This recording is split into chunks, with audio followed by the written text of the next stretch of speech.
The following is an interview with the President of Russia, Vladimir Putin, shot February 6, 2024 at about 7 p.m. in the building behind us, which is, of course, the Kremlin. The interview, as you will see if you watch it, is primarily about the war in progress, the war in Ukraine, how it started, what's happening, and most pressingly, how it might end. One note before you watch.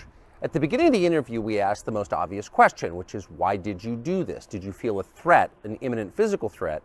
And that's your justification. And the answer we got shocked us.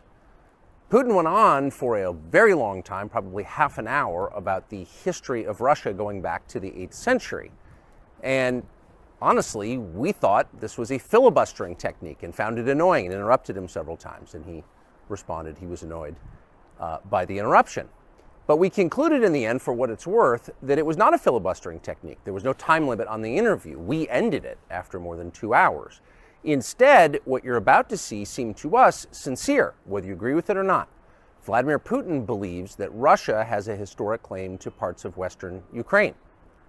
So our opinion would be to view it in that light, as a sincere expression of what he thinks. And with that, here it is. Mr. President, thank you. On February 22nd, 2022, you addressed your country in a nationwide address when the conflict in Ukraine started. And you said that you were acting because you had come to the conclusion that the United States, through NATO, might initiate a, quote, surprise attack on our country. And to American ears, that sounds paranoid. Tell us why you believe the United States might strike Russia out of the blue. How did you conclude that? It's not that America, the United States, was going to launch a surprise strike on Russia. I didn't say that. Are we having a talk show or a serious conversation? Here's the quote. Thank you. It's a formidable, serious talk. Because your basic education is in history, as far as I understand. Yes. So if you don't mind, I will take only 30 seconds or 1 minute to give you a short reference to history for giving you a little historical background. Please. Let's look where our relationship with Ukraine started from. Where did Ukraine come from? The Russian state started gathering itself as a centralized statehood, and it is considered to be the year of the establishment of the Russian state in 862, when the townspeople of Novgorod invited a Varangian prince, Rurik, from Scandinavia to reign. In 1862, Russia celebrated the 1000th anniversary of its statehood. And in Novgorod, there is a memorial dedicated to the 1000th anniversary of the country. In 882, Rurik's successor, Prince Oleg, who was actually playing the role of regent at Rurik's younger son, because Rurik had died by that time, came to Kiev.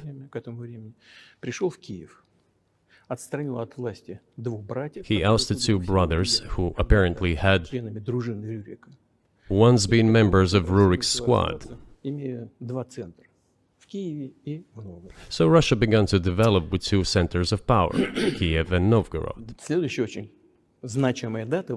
The next very significant date in the history of Russia was 988.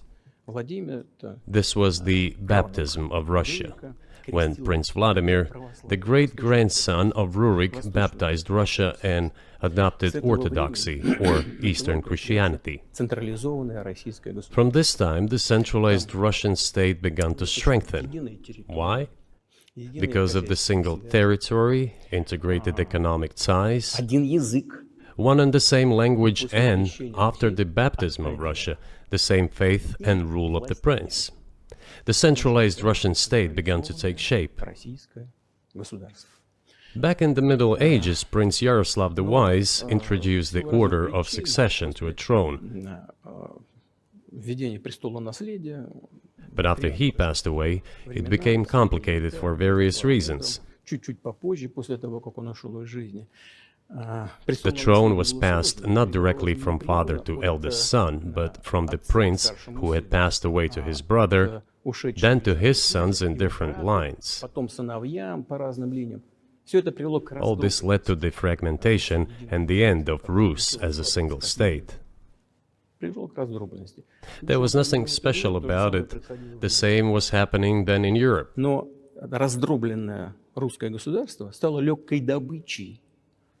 But the fragmented Russian state became an easy prey to the empire created earlier by Genghis Khan. His successors, namely Batu Khan, came to Rus, plundered and ruined nearly all the cities.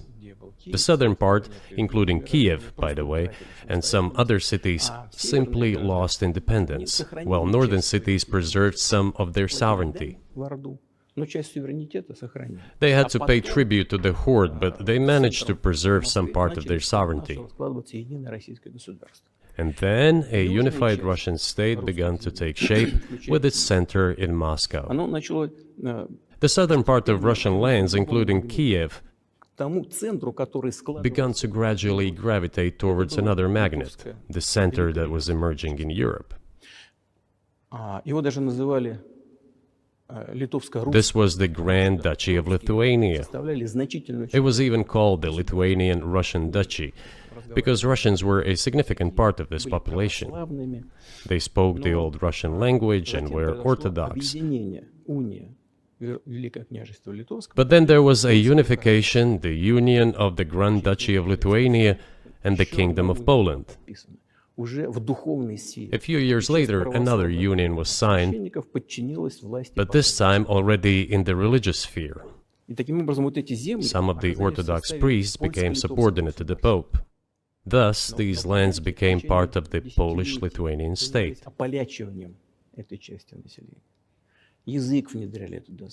During decades, the Poles were engaged in Polonization of this part of the population. They introduced their language there, tried to entrench the idea that this population was not exactly Russians, that because they lived on the fringe, they were Ukrainians. Originally, the word Ukrainian meant that a person was living on the outskirts of the state, along the fringes, or was engaged in a border patrol service. It didn't mean any particular ethnic group. So the Poles were trying to, in every possible way, to colonize this part of the Russian lands, and actually treated it rather harshly, not to say cruelly.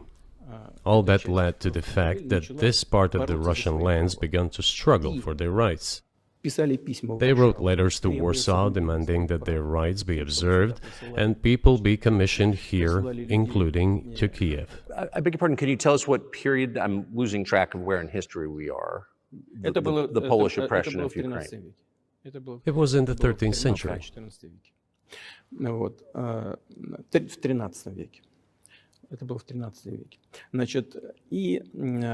Now I will tell you what happened later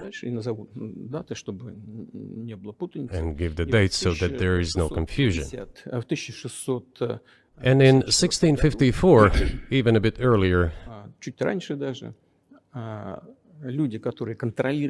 the people who were in control of the authority over that part of the Russian lands addressed Warsaw, I repeat, demanding that they send them to rulers of Russian origin and Orthodox faith.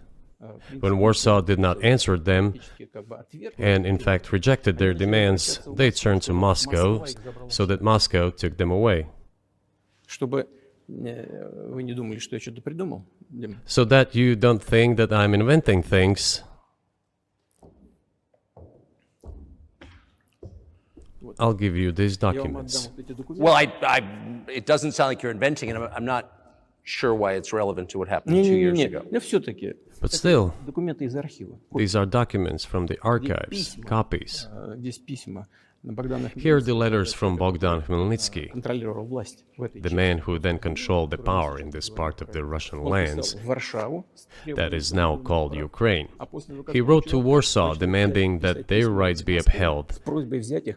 And after being refused, he began to write letters to Moscow, asking to take them under the strong hand of the Moscow Tsar. There are copies of these documents. I will leave them for your good memory. There is a translation into Russian. You can translate it into English later. Russia would not agree to admit them straight away, assuming that the war with Poland would start. Nevertheless, in 1654, the Pan-Russian Assembly of top clergy and landowners, headed by the Tsar, which was the representative body of the power of the old Russian state, decided to include a part of the old Russian lands into Moscow Kingdom. As expected, the war with Poland began. It lasted 13 years, and then in 1654, a truce was concluded. And 32 years later, I think, a peace treaty with Poland, which they called Eternal Peace, was signed. And these lands, the whole left bank of Dnieper, including Kiev, went to Russia. And the whole right bank of Dnieper remained in Poland. Under the rule of Catherine the Great, Russia reclaimed all of its historical lands, including in the south and west. This all lasted until the revolution. Before World War I, Austrian General Staff relied on the ideas of Ukrainianization and started actively promoting the ideas of Ukraine and the Ukrainianization.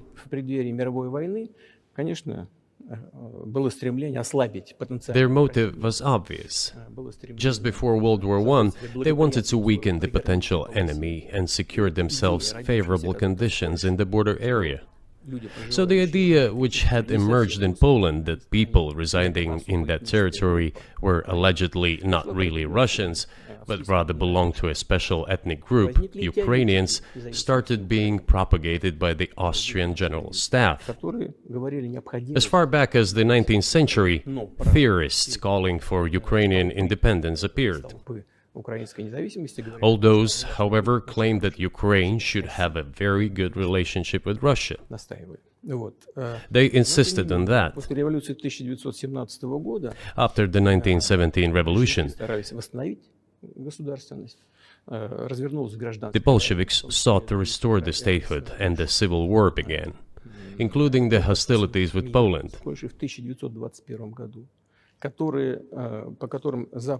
1921, peace with Poland was proclaimed, and under that treaty, the right bank of Dnieper River once again was given back to Poland. In 1939, after Poland cooperated with Hitler, it did collaborate with Hitler, you know? Hitler offered Poland peace and a treaty of friendship,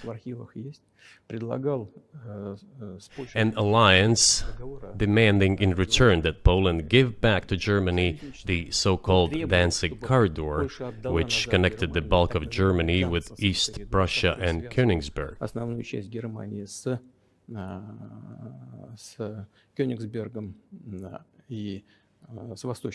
After World War I, this territory was transferred to Poland, and instead of Danzig, a city of Dansk emerged. Hitler asked them to give it amicably, but they refused. Of course. Still, they collaborated with Hitler and engaged together in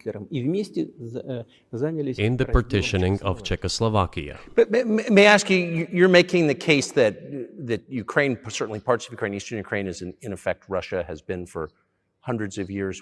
Why wouldn't you just take it when you became president 24 years ago? You have nuclear weapons, they don't. If it's actually your land, why did you wait so long? I'll tell you. I'm coming to that. This briefing is coming to an end. It might be boring, but it explains many things. I just don't know how it's relevant. Good. Good. I'm so gratified that you appreciate that. Thank you. So, before World War II, Poland collaborated with Hitler, and although it did not yield to Hitler's demands, it still participated in the partitioning of Czechoslovakia together with Hitler, as the Poles had not given the Danzig corridor to Germany and went too far, pushing Hitler to start World War II by attacking them. Why was it Poland against whom the war started on 1st September 1939? Poland turned out to be uncompromising, and Hitler had nothing to do but start implementing his plans with Poland. By the way, the USSR, I have read some archive documents, behaved very honestly. It asked Poland's permission to transit its troops through the Polish territory to help Czechoslovakia. But the then Polish foreign minister said that if the Soviet planes flew over Poland, they would be downed over the territory of Poland. But that doesn't matter. What matters is that the war began, and Poland fell prey to the policies it had pursued against Czechoslovakia, as under the well-known Molotov-Ribbentrop Pact. Part of the territory, including western Ukraine, was to be given to Russia. Thus, Russia, which was then named the USSR, regained its historical lands. After the victory in the Great Patriotic War, as we call World War II, all those territories were ultimately enshrined as belonging to Russia, to the USSR. As for Poland, it received, apparently in compensation, the lands which had originally been German. The eastern parts of Germany, these are now western lands of Poland. Of course, Poland regained access to the Baltic Sea and Danzig, which was once again given its Polish name. So this was how this situation developed. In 1922, when the USSR was being established, the Bolsheviks started building the USSR and established the Soviet Ukraine, which had never existed before. Right.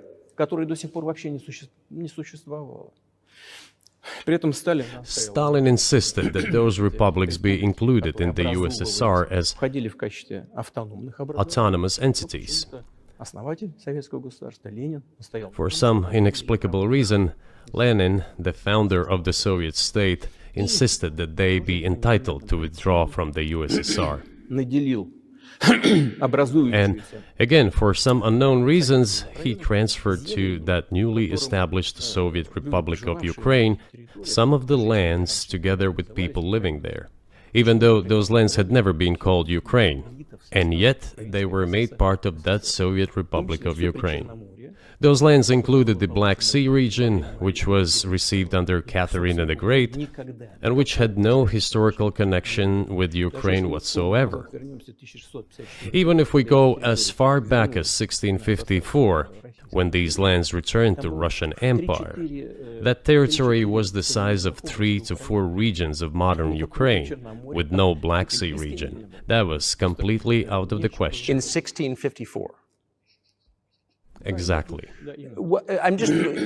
You obviously have encyclopedic knowledge of this region, but why didn't you make this case for the first 22 years as president that Ukraine wasn't a real country?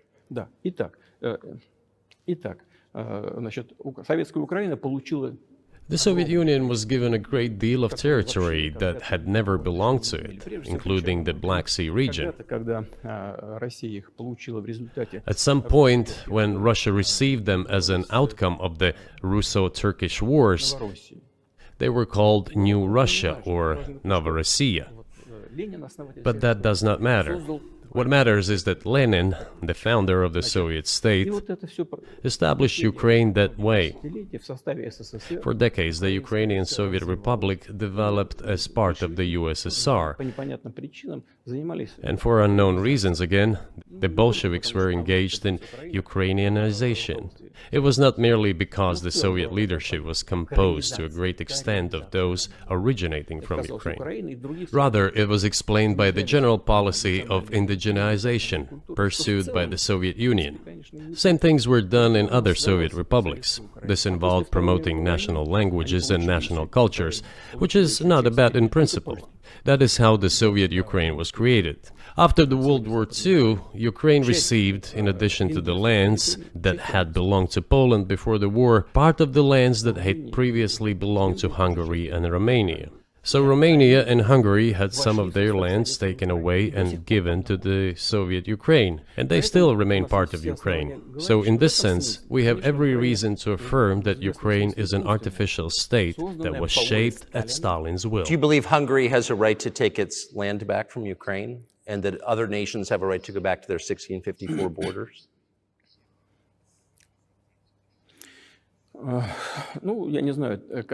I'm not sure whether they should go back to the 1654 borders. But given Stalin's time, so-called Stalin's regime, which, as many claim, saw numerous violations of human rights and violations of the rights of other states,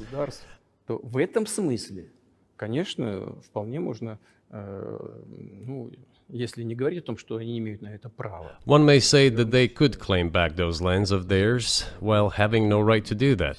It is at least understandable. Have you told Viktor Orban that he can have part of Ukraine?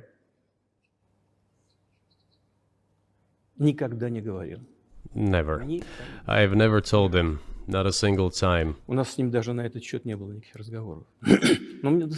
have not even had any conversation on that, but I actually know for sure that Hungarians who live there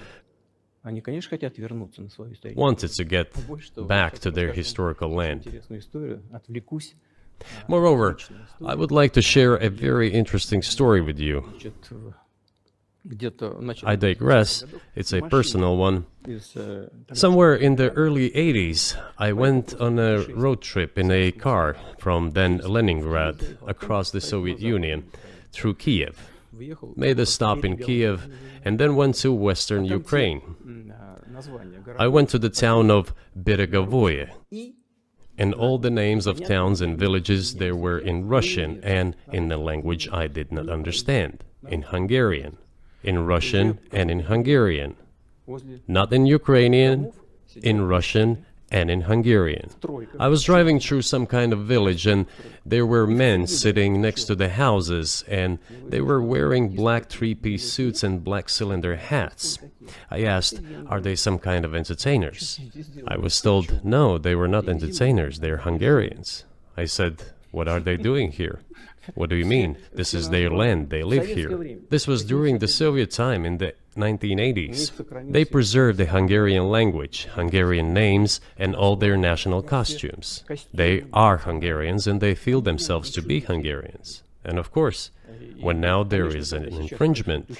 Well, that is... And there's a lot of that, though. I think many nations are upset about Transylvania as well, as you obviously know. But many nations feel frustrated by the redrawn borders of the wars of the 20th century. And wars going back 1,000 years, the ones that you mentioned. But the fact is that you didn't make this case in public until 2 years ago, February. And in the case that you made, which I read today, you explain at great length that you felt a physical threat from the West in NATO, including potentially a nuclear threat. And that's what got you to move. Is that a fair characterization of what you said?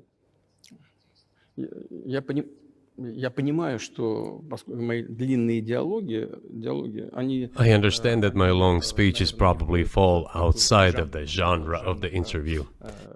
That is why I asked you at the beginning, are we going to have a serious talk or a show? You said a serious talk, so bear with me, please. We're coming to the point where the Soviet Ukraine was established. Then, in 1991, the Soviet Union collapsed, and everything that Russia had generously bestowed on Ukraine was dragged away by the latter. I'm coming to a very important point of today's agenda. Thank you. After all, the collapse of the Soviet Union was effectively initiated by the Russian leadership. I do not understand what the Russian leadership was guided by at the time, but I suspect there were several reasons to think everything would be fine.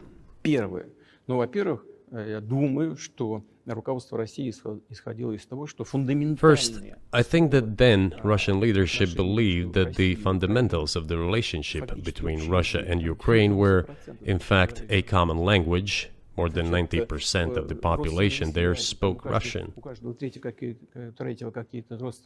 Family ties. Every third person there had some kind of family or friendship ties. Common culture, common history. Finally, common faith, coexistence with a single state for centuries, and deeply interconnected economies. All of these were so fundamental. All these elements together make our good relationships inevitable. The second point is a very important one. I want you, as an American citizen, and your viewers to hear about this as well. The former Russian leadership assumed that the Soviet Union had ceased to exist, and therefore there were no longer any ideological dividing lines. Russia even agreed voluntarily and proactively to the collapse of the Soviet Union, and believed that this would be understood by the so-called civilized West as an invitation for cooperation and association. That is what Russia was expecting, both from the United States and the so-called collective West as a whole. There were smart people, including in Germany, Egon Bahr, a major politician of the Social Democratic Party, who insisted in his personal conversations with the Soviet leadership on the brink of the collapse of the Soviet Union that a new security system should be established in Europe. Help should be given to unify Germany, but a new system should be also established to include the United States, Canada, Russia, and other Central European countries. Yes. But NATO needs not to expand. That's what he said. If NATO expands, everything would be just the same as during the Cold War, only closer to Russia's borders. That's all. He was a wise old man, but no one listened to him. In fact, he got angry once. If, he said, you don't listen to me, I'm never setting my foot in Moscow once again. Everything happened just as he had said. Well, of course, it did come true, and you've mentioned this many times. I think it's a fair point, and many in America thought that relations between Russia and the United States would be fine with the collapse of the Soviet Union and the end of the Cold War, that the opposite happened.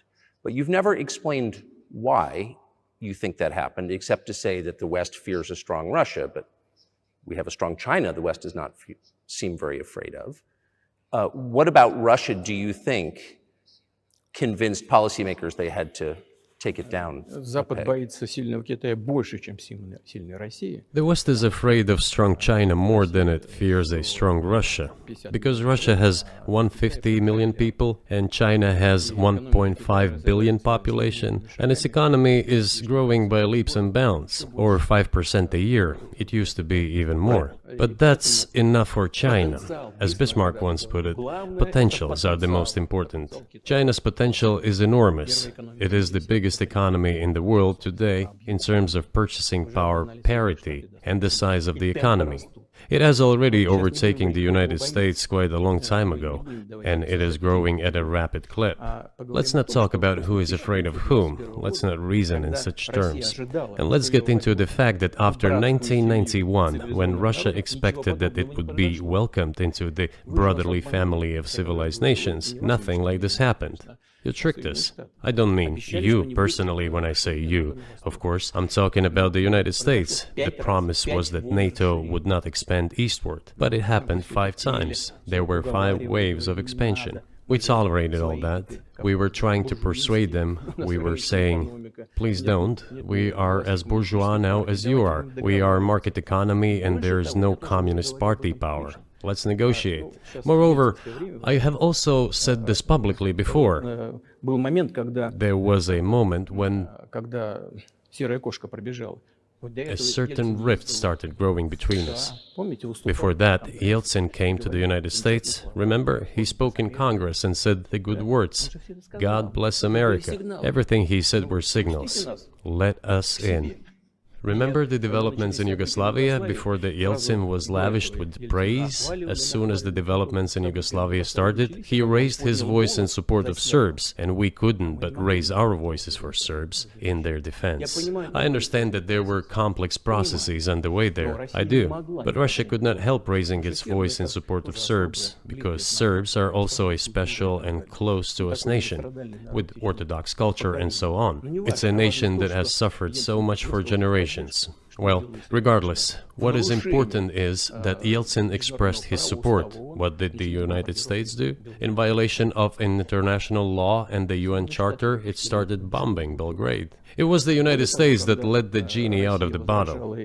Moreover, when Russia protested and expressed its resentment, what was said? The UN Charter and international law have become obsolete. Now everyone invokes international law, but at that time they started saying that everything was outdated. Everything had to be changed. Indeed, some things need to be changed, as the balance of power has changed. It's true, but not in this manner. Yeltsin was immediately dragged through the mud, accused of alcoholism, of understanding nothing, of knowing nothing. He understood everything, I assure you. Well, I became president in 2000. I thought, okay, the Yugoslav issue is over, but we should try to restore relations. Let's reopen the door that Russia had tried to go through. And moreover, I said it publicly, I can reiterate. At a meeting here in the Kremlin with the outgoing President Bill Clinton, right here in the next room, I said to him, I asked him, Bill, do you think if Russia asked to join NATO, do you think it would happen? Suddenly he said, you know, it's interesting. I think so. But in the evening, when we met for dinner, he said, you know, I've talked to my team. No, it's not possible now. You can ask him. I think he will watch our interview. He'll confirm it. I wouldn't have said anything like that if it hadn't happened. Okay. Were you sincere? It's impossible now.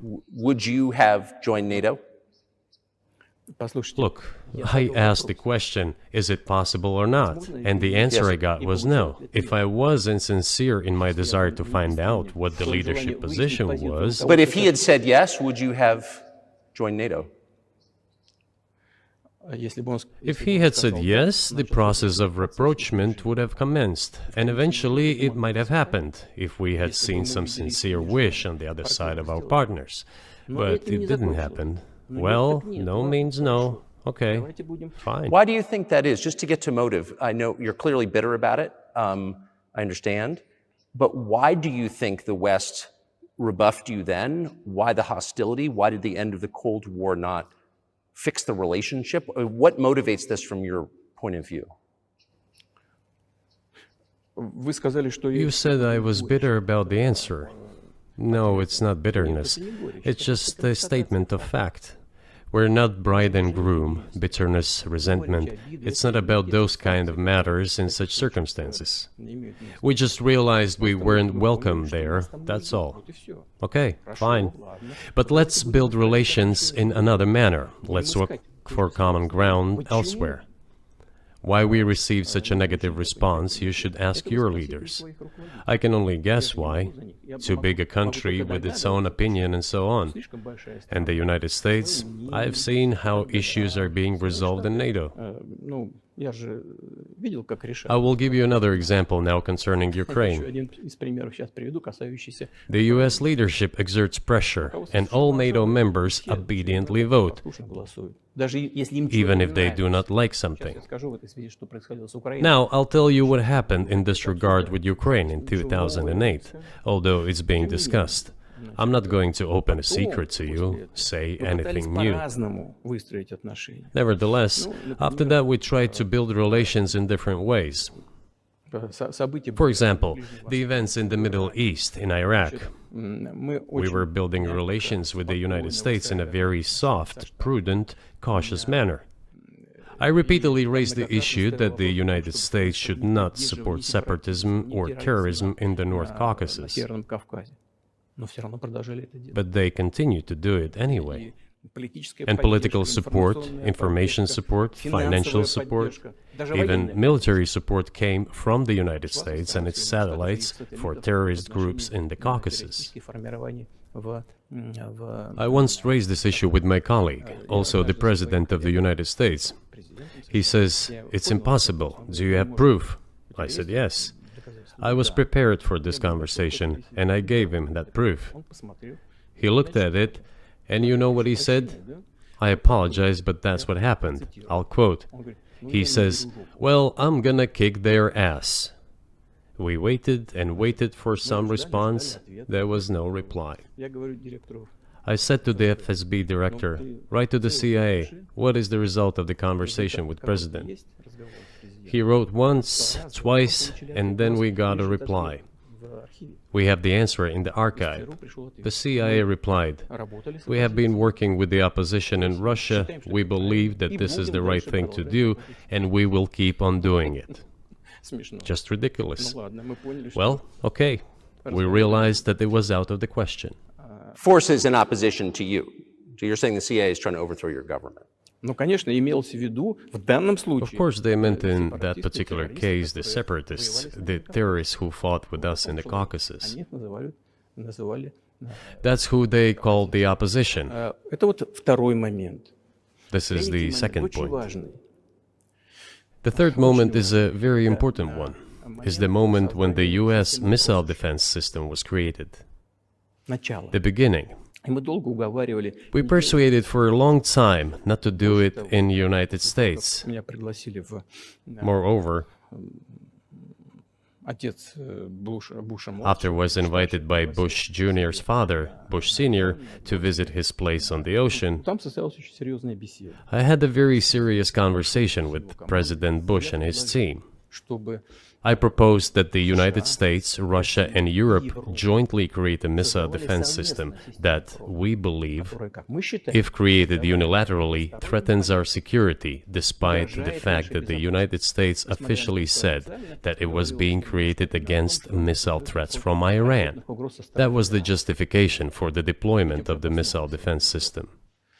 I suggested working together, Russia, the United States, and Europe. They said it was very interesting. They asked me, "Are you serious?" I said, "Absolutely." Let me ask, what year was this? I don't remember. It is easy to find out on the internet when I was in the USA at the invitation of Bush Sr. It is even easier to learn from someone I'm going to tell you about. I was told it was very interesting.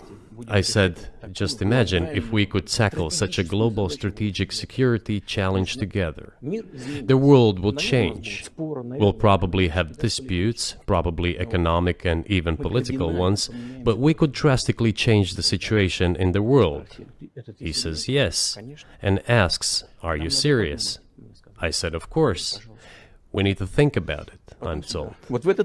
I said, "Go ahead, please." Then Secretary of Defense Gates, former Director of CIA, and Secretary of State Rice came in here, in this cabinet, right here at this table. They sat on this table. Me, the Foreign Minister, the Russian Defense Minister on that side. They said to me, "Yes, we have thought about it. We agree." I said, "Thank God, great, but with some exceptions." So twice you've described U.S. presidents making decisions and then being undercut by their agency heads. So it sounds like you're describing a system that's not run by the people who were elected, in your telling. That's right, that's right. In the end, they just told us to get lost. I'm not going to tell you the details because I think it's incorrect. After all, it was confidential conversation. But our proposal was declined. That's a fact. It was right then when I said, "Look, but then we will be forced to take countermeasures. We will create such strike systems that will certainly overcome missile defense systems." The answer was, "We are not doing this against you, and you do what you want," assuming that it is not against us, not against the United States. I said, "Okay." Very well. That's the way it went. And we created hypersonic systems with intercontinental range, and we continue to develop them. We are now ahead of everyone, the United States and the other countries, in terms of the development of hypersonic strike systems, and we are improving them every day. But it wasn't us. We proposed to go the other way, and we were pushed back. Now, about NATO's expansion to the east. Well, we were promised no NATO to the east, not an inch to the east, as we were told. And then what? They said, well, it's not enshrined on paper, so we'll expand.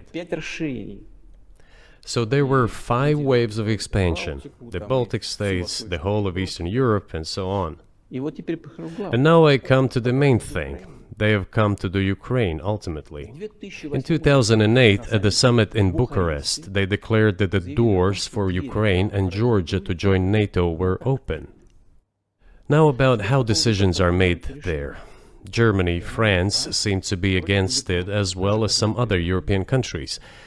But then, as it turned out later, President Bush, and he's such a tough guy, a tough politician, as I was told later, he exerted pressure on us and we had to agree.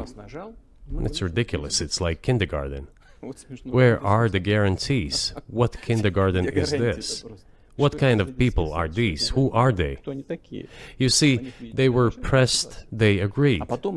And then they say, Ukraine won't be in the NATO, you know?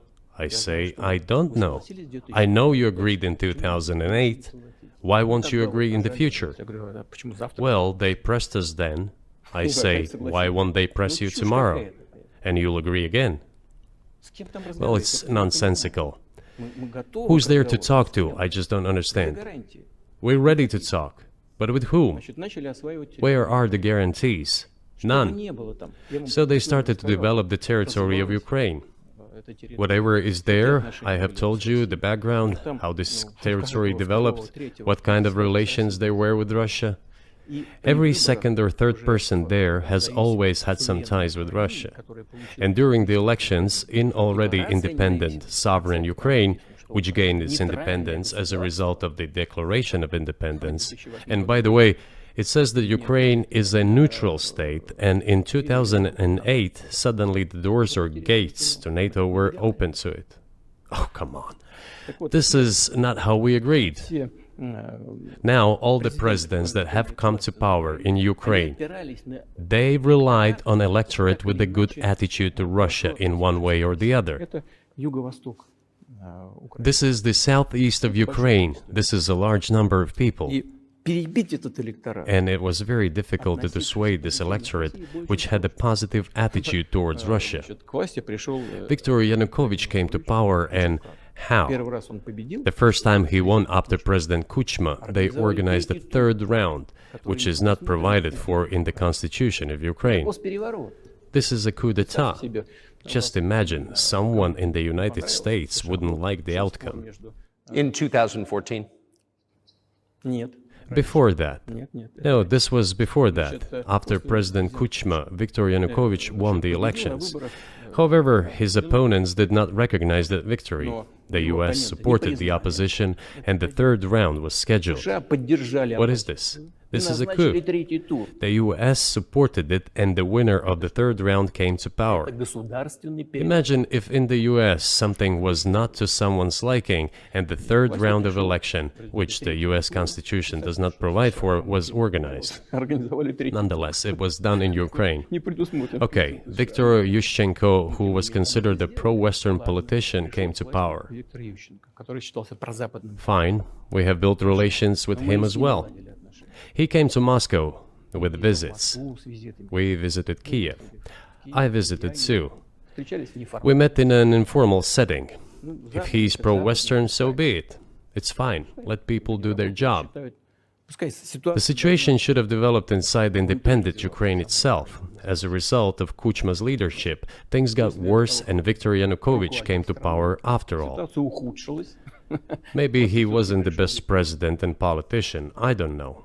I don't want to give assessments. However, the issue of the association with the EU came up. We have always been lenient to this. Suit yourself.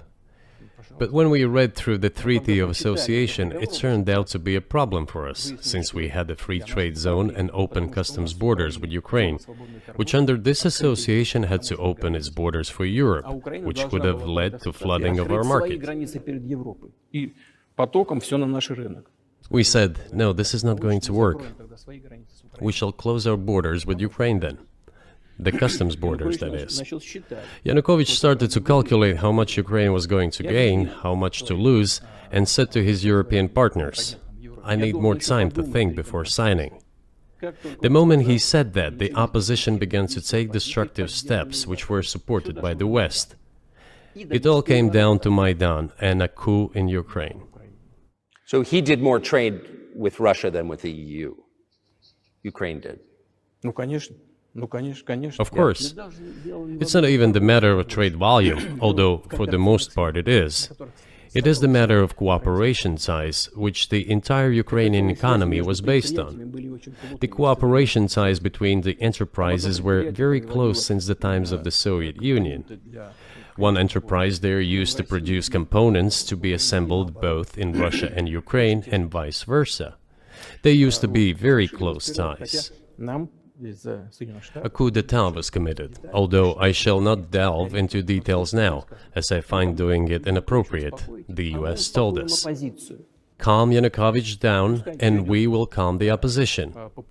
Let the situation unfold in the scenario of a political settlement. We said, all right, agreed, let's do it this way. As the Americans requested, Yanukovych did use neither the armed forces nor the police, yet the armed opposition committed a coup in Kiev. What is that supposed to mean? Who do you think you are? I wanted to ask the then US leadership. With the backing of whom? With the backing of CIA, of course. The organization you wanted to join back in the day, as I understand. We should thank God they didn't let you in. Although, it is a serious organization. I understand. My former vis-a-vis in the sense that I served in the first main directorate, Soviet Union's intelligence service. They have always been our opponents. A job is a job. Technically, they did everything right. They achieved their goal of changing the government. However, from political standpoint, it was a colossal mistake. Surely it was political leadership's miscalculation. They should have seen what it would evolve into. So, in 2008, the doors of NATO were opened for Ukraine. In 2014, there was a coup. They started persecuting those who did not accept the coup, and it was indeed a coup. They created a threat to Crimea, which we had to take under our protection. They launched the war in Donbass in 2014 with the use of aircraft and artillery against civilians. This is when it all started. There is a video of aircraft attacking Donetsk from above. They launched a large-scale military operation, then another one. When they failed, they started to prepare the next one. All this against the background of military development of this territory and opening of NATO's doors. How could we not express concern over what was happening? From our side, this would have been a culpable negligence. That's what it would have been. It's just that the US political leadership pushed us to the line we could not cross, because doing so could have ruined Russia itself. Besides, we could not leave our brothers in faith, in fact, a part of Russian people, in the face of this war machine. But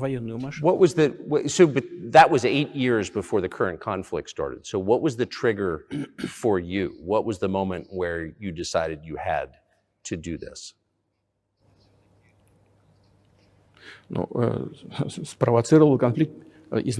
Initially, it was the coup in Ukraine that provoked the conflict. By the way, back then the representatives of 3 European countries, Germany, Poland and France, arrived. They were the guarantors of the signed agreement between the government of Yanukovych and the opposition. They signed it as guarantors. Despite that, the opposition committed a coup, and all these countries pretended that they didn't remember that they were guarantors of the peaceful settlement.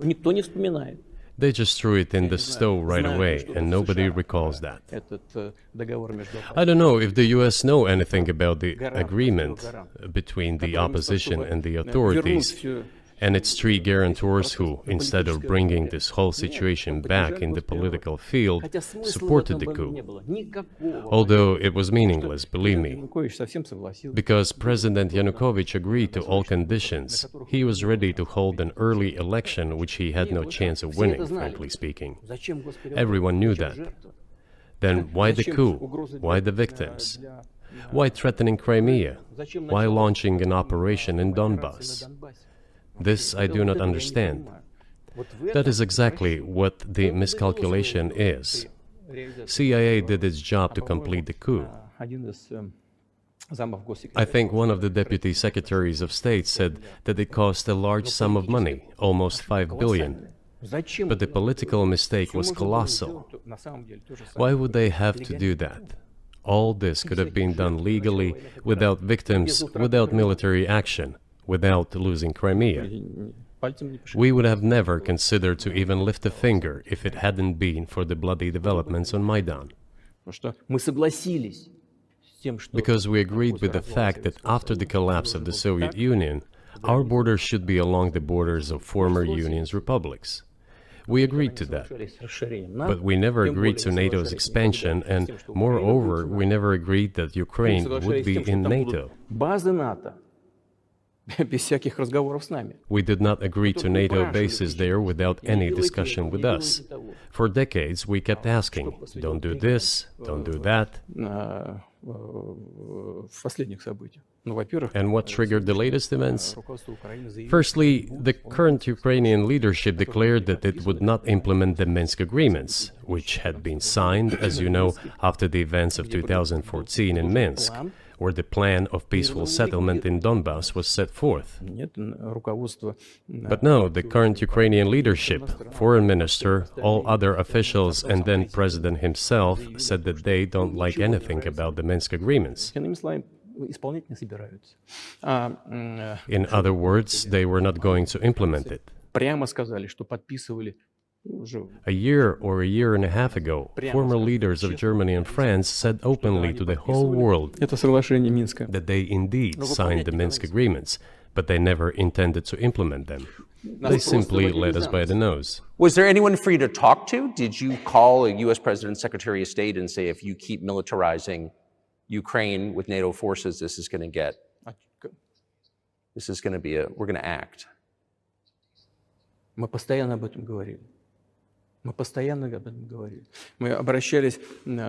We talked about this all the time.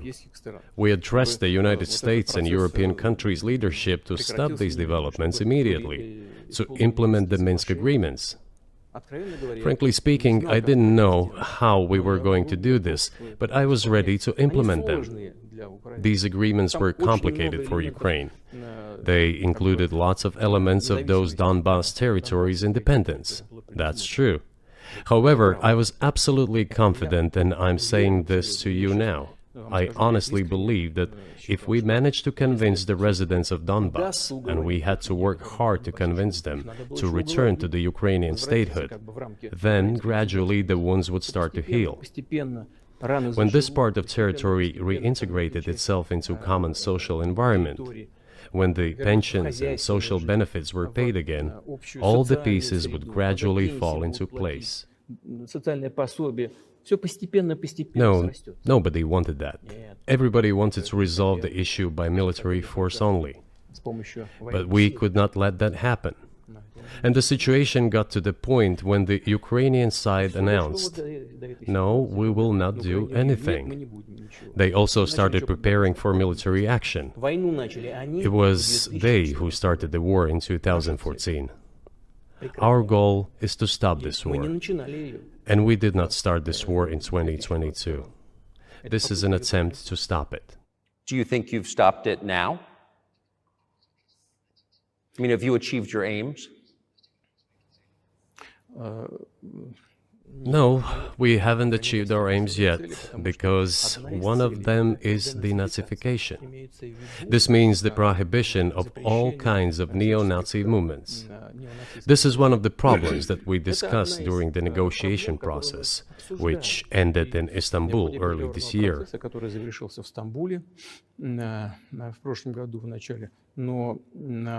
And it was not our initiative, because we were told by the Europeans, in particular, that it was necessary to create conditions for the final signing of the documents. My counterparts in France and Germany said,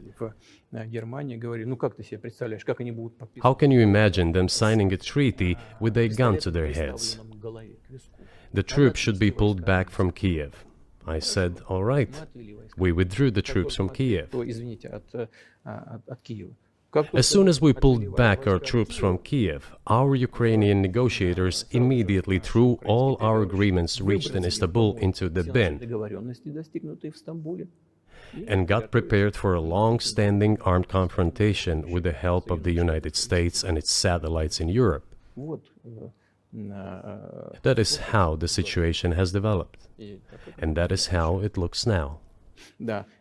But what is, pardon my ignorance, what is denazification? What would that mean? What is... Да, вот я как раз хочу сейчас об этом сказать. Это очень важный вопрос. Денацификация. That is what I want to talk about right now. It is a very important issue. Denazification. After gaining independence, Ukraine began to search, as some Western analysts say, its identity. And it came up with nothing better than to build this identity upon some false heroes who collaborated with Hitler.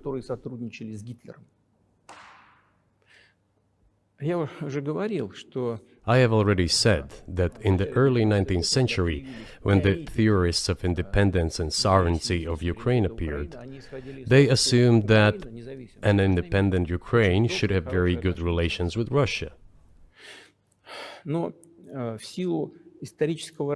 But due to the historical development, those territories were part of the Polish-Lithuanian Commonwealth. Poland, where Ukrainians were persecuted and treated quite brutally, as well as were subject to cruel behavior. There were also attempts to destroy their identity. All this remained in the memory of the people. When World War II broke out, part of this extremely nationalist elite collaborated with Hitler, believing that he would bring them freedom. The German troops, even the SS troops, made Hitler's collaborators do the dirtiest work of exterminating the Polish and Jewish population. Hence this brutal massacre of the Polish and Jewish population, as well as the Russian population too.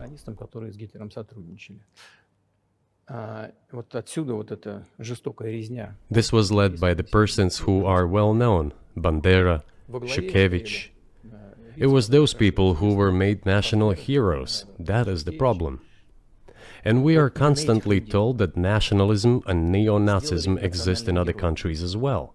Yes, they are seedlings, but we uproot them, and other countries fight against them. But Ukraine is not the case. These people have been made into national heroes in Ukraine.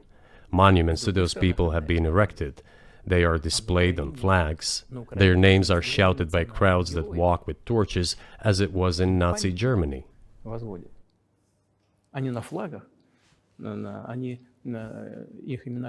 These were people who exterminated Poles, Jews, and Russians.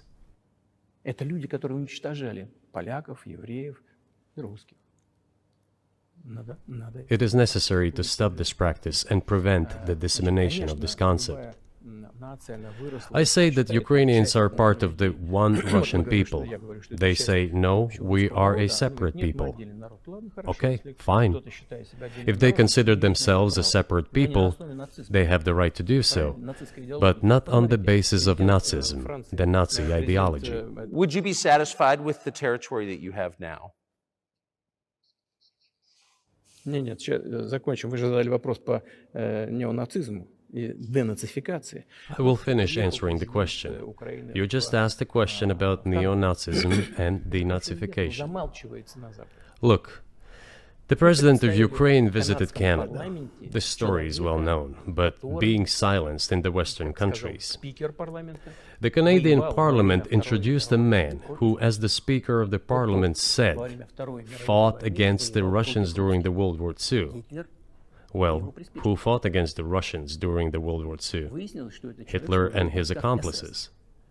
It turned out that this man served in the SS troops. He personally killed Russians, Poles, and Jews. The SS troops consisted of Ukrainian nationalists who did this dirty work. The president of Ukraine stood up with the entire Parliament of Canada and applauded this man. How can this be imagined? The president of Ukraine himself, by the way, is a Jew by nationality.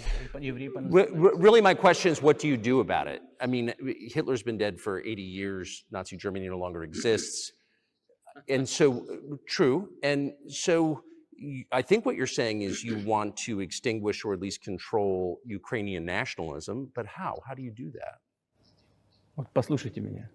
Ваш вопрос очень тонкий. Listen to me. Your question is very subtle, and I can tell you what I think. Do not take offense. Of course. Он, казалось бы, тонкий, он очень противный, этот вопрос. This question appears to be subtle. It is quite pesky. Значит, You say Hitler has been dead for so many years, 80 years. But his example lives on.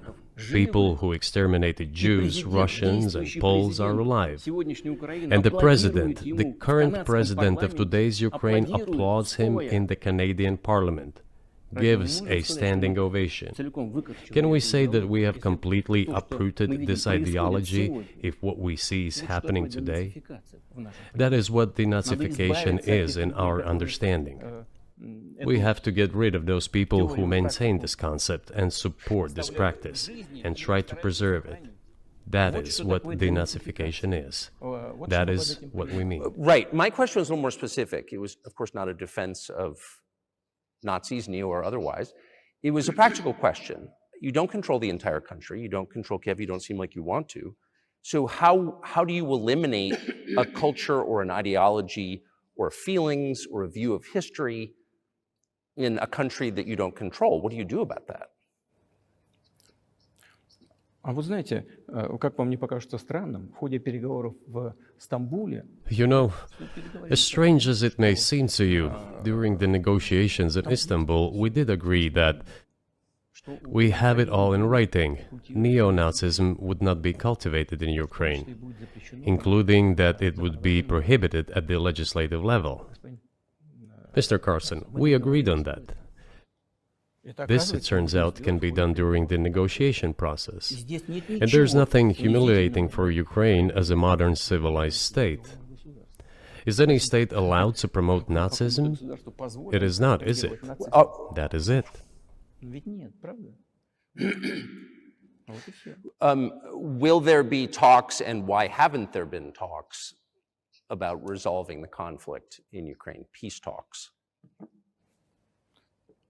Они были, они дошли до очень высокой стадии согласования позиций, сложно. They have been. They reached a very high stage of coordination of positions in a complex process, but still they were almost finalized. But after we withdrew our troops from Kiev, as I have already said, the other side threw away all these agreements and obeyed the instructions of Western countries, European countries, and the United States to fight Russia to the bitter end. Moreover, the president of Ukraine has legislated a ban on negotiating with Russia. He signed a decree forbidding everyone to negotiate with Russia. But how are we going to negotiate if he forbade himself and everyone to do this? We know that he is putting forward some ideas about this settlement, but in order to agree on something, we need to have a dialogue. Is that not right? Well, but you wouldn't be speaking to the Ukrainian president, you'd be speaking to the American president. When was the last time you spoke to Joe Biden? I cannot remember when I talked to him. I do not remember. We can look it up. You don't remember? No. Why? Do I have to remember everything? I have my own things to do. We have domestic political affairs. Well, he's funding the war that you're fighting, so I would think that would be memorable. Well, yes, he funds, but I talked to him before the special military operation, of course. And I said to him then, by the way, I will not go into details, I never do, but I said to him then, I believe that you are making a huge mistake of historic proportions by supporting everything that is happening there, in Ukraine, by pushing Russia away. I told him repeatedly, by the way. I think that would be correct if I stop here. What did he say? Ask him, please. It is easier for you. You are a citizen of the United States. Go and ask him. It is not appropriate for me to comment on our conversation. But you haven't spoken to him since before February of 2022?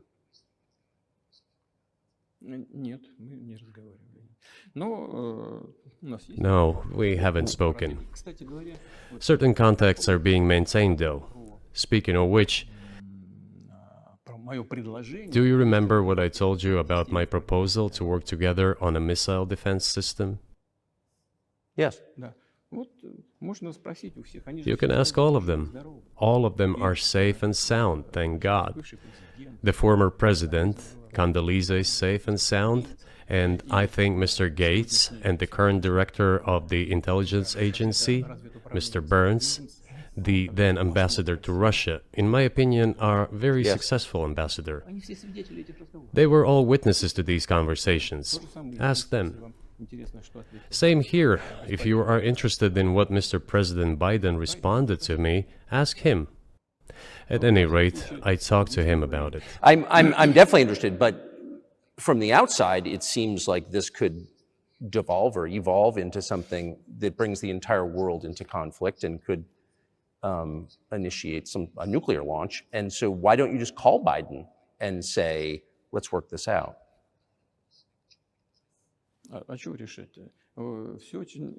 What's there to work out?